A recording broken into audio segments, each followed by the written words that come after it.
नमस्कार। साप्ताहिक कार्यक्रम कोरोना केयरमा यहाँलाई हार्दिक स्वागत छ।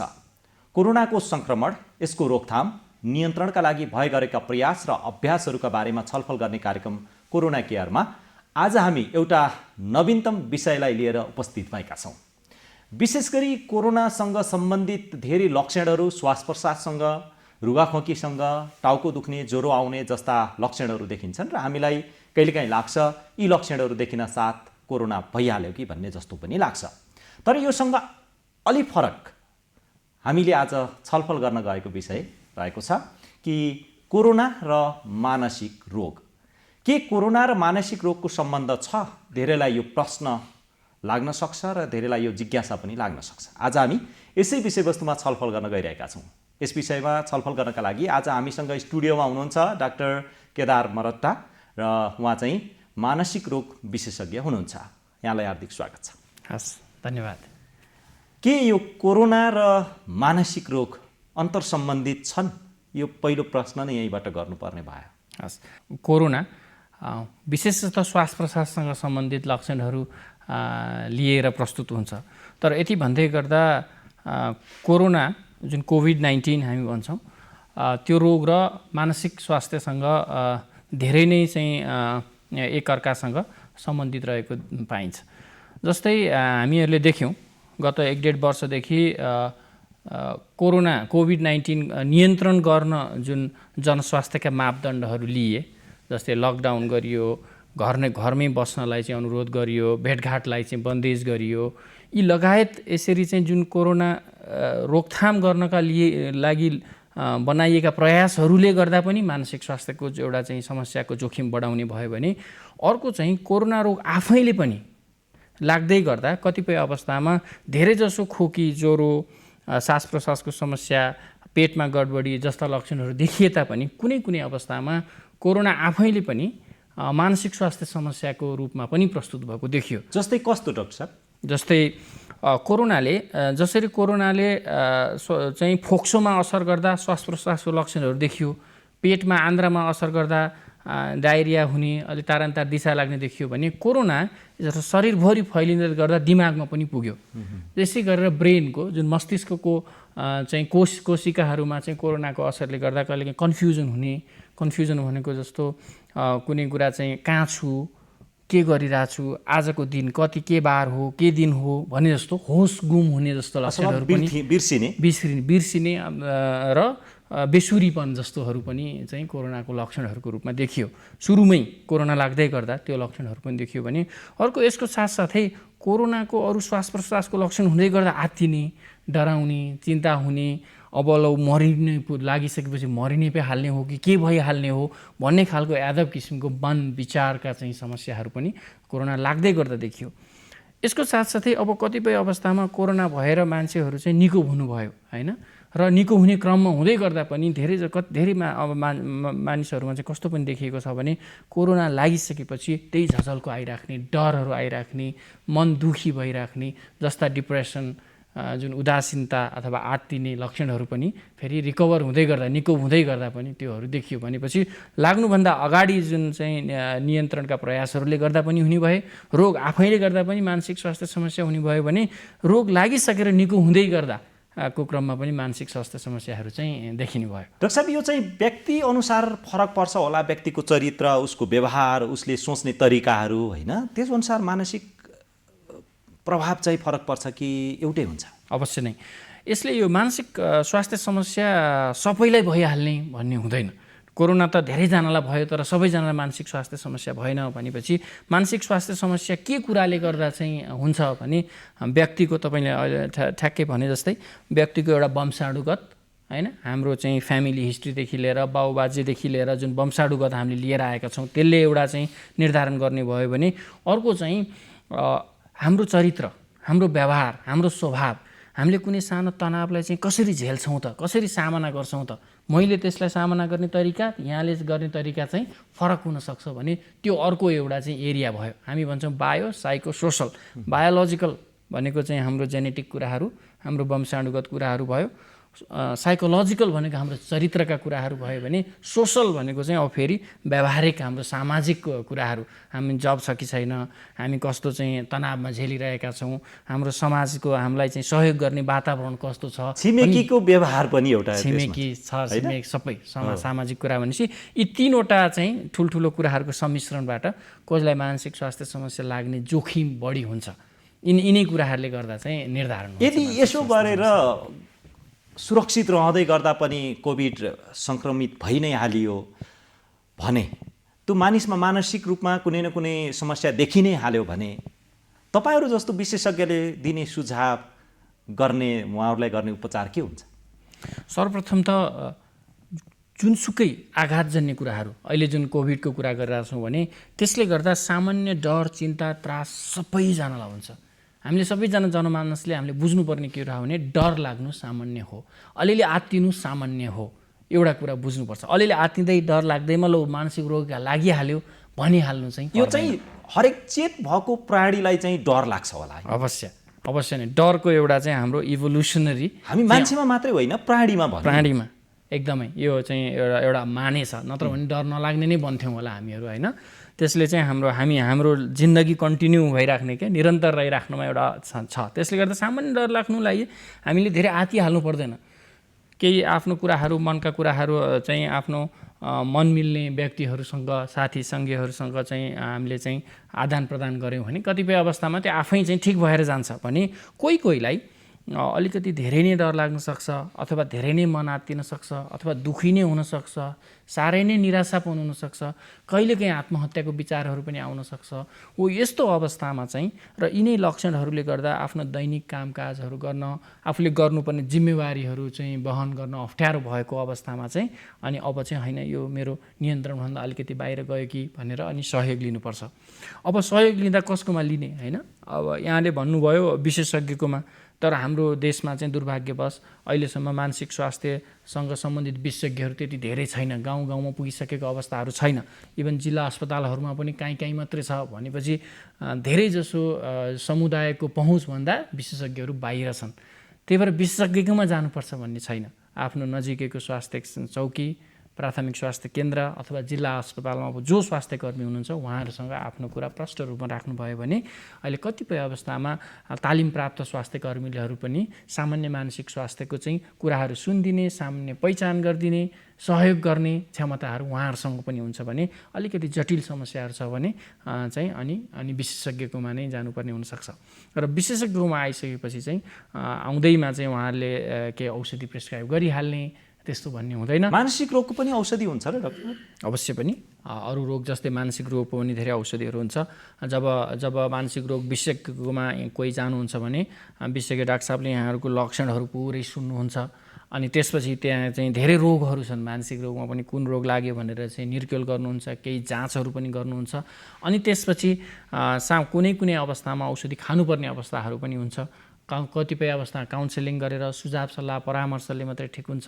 यी सबै कुराहरू निर्कुल गरेर चाहिँ अनि त्यसको अरू रोगहरू जस्तै यसको पनि समाधान चाहिँ सम्भव छ। कोभिड पहिले र कोभिड पछि हाम्रो मानसिक रोग अथवा मानसिक रूपमा चाहिँ नि अलिकति त्यो सङ्क्रमित भएर भनौँ न मानसिक रोगीहरूको सङ्ख्या चाहिँ नि बढ्या छ कि घट्या छ, के छ तथ्याङ्क यहाँहरूले के हेर्नु भएको छ? हजुर, हाम्रोमा विश्वभरिबाट नै यसको तथ्याङ्कहरू आएछ। सामान्य एक लाइनमा चाहिँ यसको उत्तरभन्दा धेरैजसो ठाउँमा पहिलाभन्दा बढेको अवस्थाहरू छ।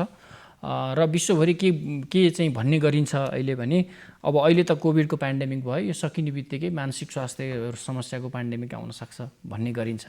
भनेको मतलब कोभिडले गर्दा अहिले धेरै चाहिँ यसले जुन घाउहरू जो छ यो चाहिँ पछिसम्म चाहिँ यसको असरहरू मानसिक स्वास्थ्य समस्याको रूपमा देखिने कुराहरू चाहिँ विश्वभरि भनिने गरिन्छ।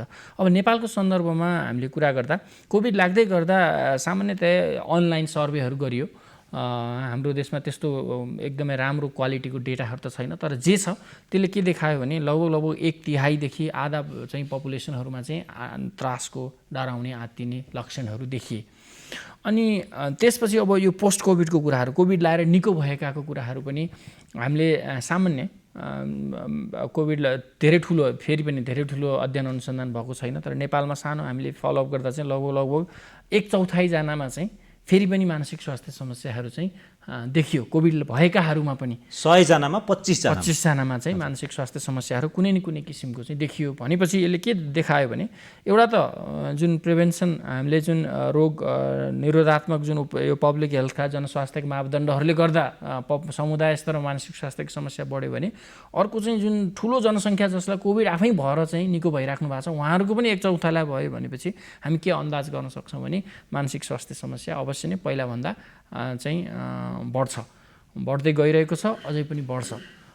एउटा सामान्य यहाँलाई मैले एउटा तथ्याङ्कको बारेमा चाहिँ जानकारी गरौँ। आत्महत्याको दर हाम्रो अहिलेसम्म हाम्रो नेपाल पुलिसले चाहिँ आत्महत्या वर्षभरि नेपालमा कतिजना आत्महत्या गर्छ भन्ने तथ्याङ्क उहाँहरूले राख्नुहुन्छ। अघिल्लो वर्षहरूमा पनि हाम्रो देशमा आत्महत्या बढ्दै गइरहेकै छ। तर गत वर्ष यो जुन कोभिड भएपछिको दर चाहिँ पहिलाभन्दा बढी देखिन्छ। पहिला 7-8% हाराहारीमा बढ्थ्यो भने अहिले 14%ले चाहिँ आत्महत्या बढ्यो अघिल्लो वर्षमा भन्ने छ। भनेपछि यी सबै कुराहरूले हामीलाई के देखाउँछ भने यो कोभिडले गर्दा अहिले त हामी कोभिडकै चाहिँ कसरी रोगै चाहिँ नियन्त्रण गर्ने भन्नेमा छौँ भने अब अर्को चाहिँ हाम्रो लुकेको पक्ष चाहिँ मानसिक स्वास्थ्यको समस्या चाहिँ बढ्दै गएको चाहिँ देखिन्छ। यो रोग र सङ्क्रमण भन्ने कुरा चाहिँ नि संसारमा नियन्त्रणै गर्न सकिन्छ कि भन्ने चाहिँ एउटा दुष्प्रयास हुन सक्छ र विभिन्न अध्ययनहरूले पनि त्यो देखाएको छ। संसारमा कुनै पनि रोग सुरु भइसकेपछि पूर्ण रूपमा नियन्त्रणको अभ्यास अलिकति असफल जस्तै देखिन्छ। कोभिड पनि त्यो होला र कोभिडले सिर्जना गरेको यो मानसिक रोग पनि त्यस्तै होला। तर हामी नियन्त्रण गर्न नसके नि न्यूनीकरण त गर्न सक्छौँ नि। न्यूनीकरणका प्रयासहरू चाहिँ नभएका चाहिँ होइनन्।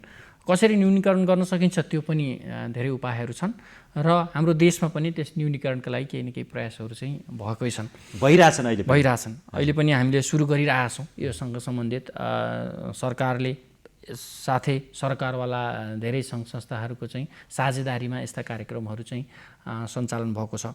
अब के गर्यो भने चाहिँ मानसिक स्वास्थ्य समस्या चाहिँ कम गर्न सकिन्छ भन्ने यहाँको प्रश्नमा कतिपय कुराहरू व्यक्तिले आफैले गर्न सक्ने कुराहरू छन्, कतिपय कुराहरू समुदायले चाहिँ एकअर्काको होइन सहयोगले गर्ने कुराहरू छन् भने कतिपय कुराहरू चाहिँ जिम्मेवारी निकायहरूबाट स्वास्थ्य सेवाको चाहिँ सर्वसुलभ पहुँच विस्तार गरेर गर्न सक्ने कुराहरू छन्।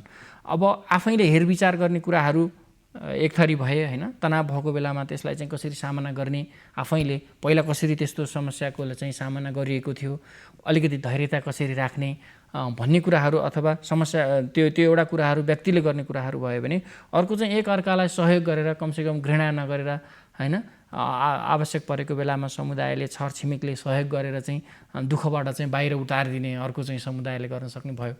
अर्को चाहिँ अब कसलाई रोग लागिसकेपछि त आखिर स्वास्थ्य सेवा नै चाहियो भनेपछि चाहिँ जुन जिम्मेवार निकायको तर्फबाट राज्यको तर्फबाट स्वास्थ्य सेवा मानसिक स्वास्थ्य सेवाको पहुँच विस्तार गर्नुपर्ने पनि चाहिँ उत्तिकै जरुरत छ, ताकि जसलाई समस्या पर्यो आफ्नो नजिकैको चाहिँ स्वास्थ्य संस्थामा त्यो सेवा भइदियो भने त्यसबाट चाहिँ अलि छिटै नै छुटकारा पाउन चाहिँ सकिने भयो। 753वटै स्थानीय तहहरूमा अस्पताल स्थापना गर्ने अलि व्यवस्थित होइन, अनि त्यो सँगसँगै अक्सिजनको उपलब्धता बढाउने, त्यो सँगसँगै डक्टरहरूको उपलब्धता बढाउने, त्यो सँगसँगै सचेतनाका अवस्थाहरू बढाउने, त्यो सँगसँगै अहिले त खोपै पनि करिब 38% चाहिँ लक्षित समूह, 28%ले चाहिँ नि पहिलो डोज र 21भन्दा बढीले चाहिँ नि दुवै खोप चाहिँ लगाइसकेको अवस्था र PCR परीक्षणको सहज उपलब्धता, यी सबैले पनि कोभिडबाट अब हामी चाहिँ अहिलेको पछिल्लो तथ्याङ्क आजको मात्रै हामीले तपाईँले मैले छलफल गर्दै गर्दा त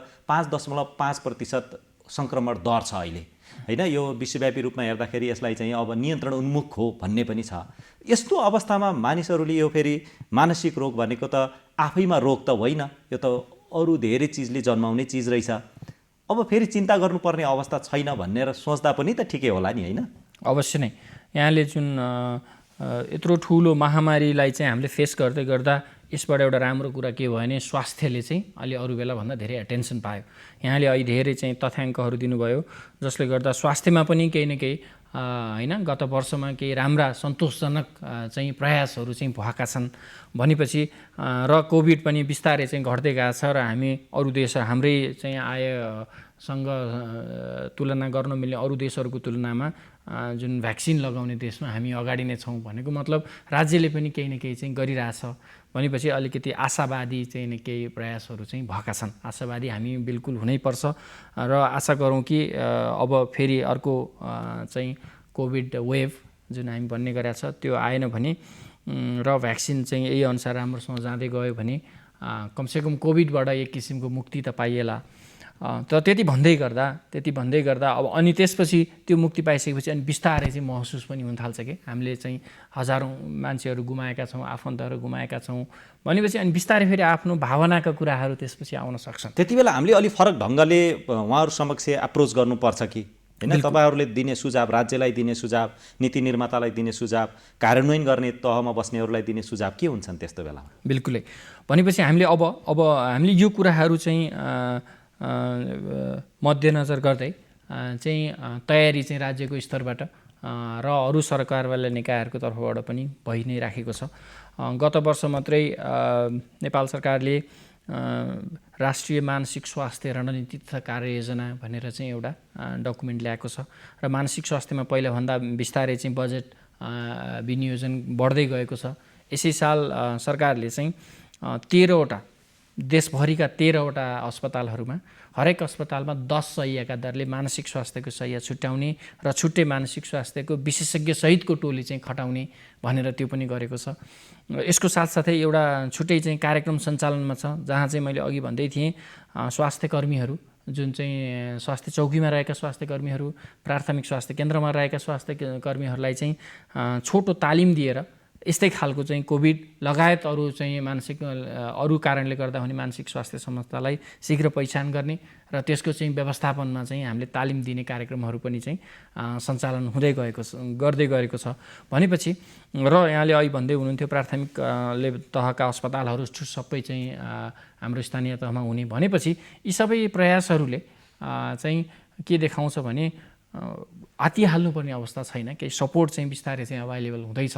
यति मात्रै हो कि आफूलाई अहिले मैले भने जस्तै आफूलाई केही समस्याहरू भइहाल्यो भने र आफूले गर्नुपर्ने कुराहरू, समुदायलाई सहयोग गर्ने कुराहरू त छँदैछ भने कतिपय अवस्थामा सहयोग लिन नहिचकिचाउने पनि कुराहरू हुन्छ। कतिपय मानसिक स्वास्थ्यमा कस्तो हुन्छ भने धेरै लुकाएर राख्ने, लजाउने होइन, अथवा अरू कसैलाई भइहाल्यो भने पनि जिस्काउने, हामी स्टिग्मा गर्ने क्या, स्टिग्माटाइज्ड हामी भन्छौँ, कलङ्क जस्तो मानसिक समस्यालाई गर्ने गरिन्छ। त्यसबाट मुक्ति लिएर चाहिँ हामी चाहिँ केही अरू जस्तै हात भाँचियो भने हामी जसरी स्वास्थ्य संस्था जान्छौँ, मानसिक स्वास्थ्य एक दिन दुःखी भयो अथवा आत्महत्याको विचारहरू आयो अथवा साह्रै चाहिँ चिन्तित भएर कामै गर्न सकिएन अथवा अरू चाहिँ अलिक गम्भीर किसिमको मानसिक स्वास्थ्य समस्या आयो भने पनि बिना हिचकिचाहट चाहिँ सेवा लिनलाई चाहिँ तत्पर रहनुपर्छ र सेवा चाहिँ बिस्तारै अभाइलेबल हुँदैछ भनेको अवस्थामा चाहिँ यो कुराहरू गर्यो भने कमसेकम लाग्नुबाट पनि बचिन्छ र लागिहाल्यो भने पनि धेरै नबिग्रिकन नै त्यसको चाहिँ समाधान निकाल्न सकिन्छ भन्ने कुरा चाहिँ मैले भन्न चाहेँ। जस्तो कि यो कोभिड छ नि, कोभिड फेरि हामीले के बनाइदियौँ भने एउटा त क्वारेन्टिनमा बस्नुपर्ने भनिहाल्यौँ, त्यो बस्दा पनि समूहमा बस्न नहुने भन्यौँ किनभने त्यहीँ सरिहाल्छ कि भन्ने कुरा आयो। आइसोलेसनमा बस्दा पनि एक्लै बस्ने कुराहरू आइ नै हाले। अर्को चाहिँ नि त्यो मान्छेसँग भेटिहाल्यो भने कोभिड सरिहाल्छ कि भन्ने पहिला त त्यो थियो, अहिले अलिकति कम भएको छ यसको चाहिँ नि बुझाइमा। यसले पनि अलिकति मानसिक रोग बढाउनलाई चाहिँ सहयोग गर्यो कि भन्ने चाहिँ नि एक किसिमको के देख्नुहुन्छ यहाँले? हो नै, त्यो निश्चय नै हो र यदि भन्दै गर्दा फेरि त्यो त गर्नै पर्यो। फेरि अहिले भनेको कुराहरू जुन जनस्वास्थ्यका मापदण्डहरू मैले अघिदेखि भन्दै गरेको कुराहरू जस्तै एक्लै बस्ने, समूहमा बस्न नहुने, भेटघाट गर्ने, आफ्नो कुराहरू सेयर गर्ने, हाँसी खेल रमाइलो गर्ने, यी सबै कुराहरूबाट त बन्देज भयो नै भनेपछि यसले पनि एउटा थप जोखिम चाहिँ बढायो। तर कतिपय ठाउँमा त्यो क्वारेन्टिनमा बसेकै ठाउँमा पनि अलिक दूरी कायम गरेर त्यहाँ क्वारेन्टिनमा बसेकाहरू नाचगान गरेका दृश्यहरू, भिडियोहरू पनि हामीले हेर्न पायौँ होइन, केही कुराहरू सुनेको पनि हेर्न पायौँ, त्यहाँ रमाइलो गरेका कुराहरू पनि हेर्न पायौँ।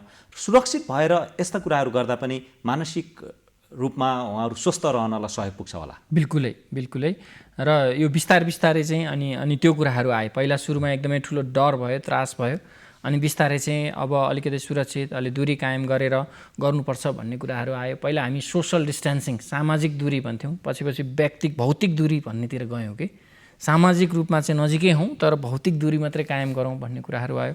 अनि त्यसपछि चाहिँ टेलिफोन अनि हाम्रो यो मेसेन्जर कल विभिन्न चाहिँ यो हाम्रो सोसल मिडियाहरूबाट पनि अनि त्यसपछि नजिक रहने कुराहरू बिस्तारै आए। त्यसले गर्दा अहिले पहिला जुन डर त्रास थियो अब बिस्तारै चाहिँ त्यसको असर अलिकति न्यूनीकरण भएको हो कि एक किसिमले हामीले चाहिँ एडजस्ट गर्न सक्यौँ कि भन्ने कुरा चाहिँ देखिएको छ।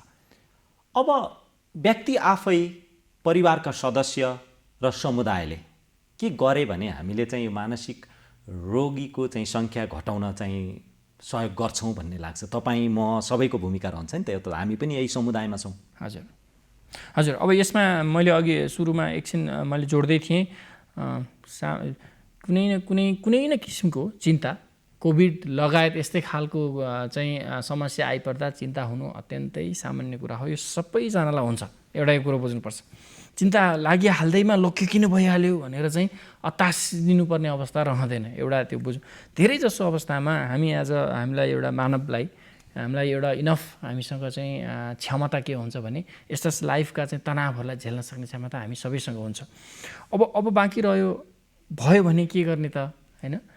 सामान्य स्वास्थ्य प्रवर्धन गर्ने कुराहरू, आहार विहारमा ध्यान दिने, सुत्ने कुराहरू चाहिँ नियमित रूपमा गर्ने, आफूले गर्ने नियमित एक्सर्साइजका कुराहरू गर्दै गर्ने, अलिकति योगा व्यायामका कुराहरू हामीले भन्दै गरेका छौँ त्यो गर्दै गर्ने, जाँड रक्सी कुलतबाट चाहिँ अलिकति छुटकारा लिने, होइन? कतिपय अवस्थामा टेन्सन भयो भन्यो, निन्द्रा लागेन भन्यो, रक्सी खाने चलनहरू छ। यसले के हुन्छ भने तत्काल केही मद्दत गरेको भए पनि लामो चाहिँ समयमा यसले चाहिँ असर नै गर्छ भनेपछि त्योबाट टाढा रहने यी यावत कुराहरू गऱ्यो भने पनि केही अवस्थामा आफ्नो स्वास्थ्यको लागि चाहिँ एउटा चाहिँ मद्दत हुन्छ। अर्को चाहिँ मनको कुराहरू चाहिँ भन्नै पर्छ, होइन? प्रकट गर्नै पर्छ। मनमा कुण्ठाहरू राखेर बसिराख्यो भने चाहिँ त्यसले झन्झन लुकाएर राख्यो भने चाहिँ पिरोल्दै जान्छ भने आफूलाई विश्वासिलो मान्छेसँग विश्वासिलो चाहिँ वातावरणमा चाहिँ भन्ने अवस्था आयो भने कतिपय अवस्थामा त्यो आफै पनि कम भएर जान्छ। हामी भन्छौँ नि, रोइदियो भने पनि, रुन मन लाग्यो भने एकछिन रोए पनि कतिपय अवस्थामा चिन्ता कम हुन्छ नि भने एउटा चाहिँ व्यक्तिले गर्न सक्ने त्यो हो। अब बाँकी रह्यो समुदायले के गर्न सक्छ भने त्यो भन्ने वातावरण बनाइदिनु पर्यो। परिवारको सदस्य अथवा काम गर्दाखेरि चाहिँ आफ्नो चाहिँ काम सहकर्मीहरू अथवा हामी जुन सोसल एउटा जुन बिइङ छौँ नि, होइन? सामाजिक प्राणी छौँ नि हो। यसले गर्दा अरू वरिपरि भएको मान्छेहरूले जो कोही पनि हुनसक्छ, उहाँहरूले चाहिँ एउटा वातावरण यस्तो बनाइदिनु पऱ्यो कि बिना जजमेन्ट के हामी कहिले के भन्छौँ, जस्तै मलाई के समस्या भएर आयो, मलाई साह्रै चिन्ता लाग्यो भनेर यहाँलाई भन्यो भने कमजोर नहो भनेर हामी सुझाव सल्लाह दिन लाग्छौँ कि दिइहाल्छौँ। हाम्रो बानी नै त्यस्तो छ हो भने धेरै जसो अवस्थामा यसले मद्दत गर्दैन। धेरै जसो अवस्थामा केले मद्दत गर्छ भने बिना सङ्कोच सुनिदिने के, उसलाई स्वीकार दिने, उसलाई सुनिदिने भने पनि धेरै जसो अवस्थामा चाहिँ र आफू चाहिँ उसको लागि अभाइलेबल भइदिने, त्यहाँ चाहिँ केही सहयोग पऱ्यो भने म छु भन्ने खालको चाहिँ वातावरण बनाइदिने हो भने धेरै जसो अवस्थामा यो चिन्ताको कुराहरू अर्को लेभलमा चाहिँ फेरि मद्दत हुन्छ। अब बाँकी रह्यो यति गर्दै पनि भएन भने गर्ने के भने अनि स्वास्थ्यमा चाहिँ सहयोग लिनुपर्छ। अनि अहिले हामीले छलफल गरे जस्तै स्वास्थ्य कर्मीले अनि त्यसलाई चाहिँ जाँच्नुहुन्छ, आवश्यक परे औषध दिनुहुन्छ, परामर्शका कुराहरू छन्। यी सबै कुराहरू फलो गर्ने हो भने धेरै जसो अवस्थामा मानसिक स्वास्थ्य समस्या एकदम बिल्कुलै ठिक हुन्छ र केही समयपछि हामी पहिलाको जस्तै चाहिँ अवस्थामा हाँसो खुसीका साथ फेरि जिन्दगी चाहिँ जिउन सक्छौँ। एकचोटि लाग्दैमा मानसिक स्वास्थ्य समस्या जिन्दगीभरि हुने, यो चाहिँ व्यक्तिगत कमजोरीको कारणले गर्दा हुने यस्तो कुराहरू होइन। यो कुराहरू चाहिँ हामीले त्यागौँ र आफूलाई समस्या छ भने बिल्कुल चाहिँ एकदम निर्धक्क भएर आफ्नो कुराहरू सेयर गरौँ अथवा सहयोग चाहिन्छ भने सहयोग लिउँ। यो गऱ्यो भने चाहिँ मानसिक स्वास्थ्य समस्याबाट केही न केही हामीले छुटकारा लिन सकिन्छ। हस् डाक्टर साहब, यहाँको यो समय र संवादका लागि धेरै धेरै धन्यवाद। यहाँलाई पनि मलाई बोलाएर केही आफ्नो कुरा राख्न दिनुभयो, यहाँलाई पनि धेरै धेरै धन्यवाद। दर्शकबिन, आज हामीले कोभिड-19 र मानसिक स्वास्थ्यसँग सम्बन्धित रहेर यो कुराकानी गरेका छौँ र हामीसँग हुनुहुन्थ्यो डाक्टर केदार मरट्टा। आजका लागि हामी सबैलाई बिदा दिनुहोस्। अर्को साता नयाँ विषयवस्तुका साथमा उपस्थित हुनेछौँ। हस् त, नमस्कार।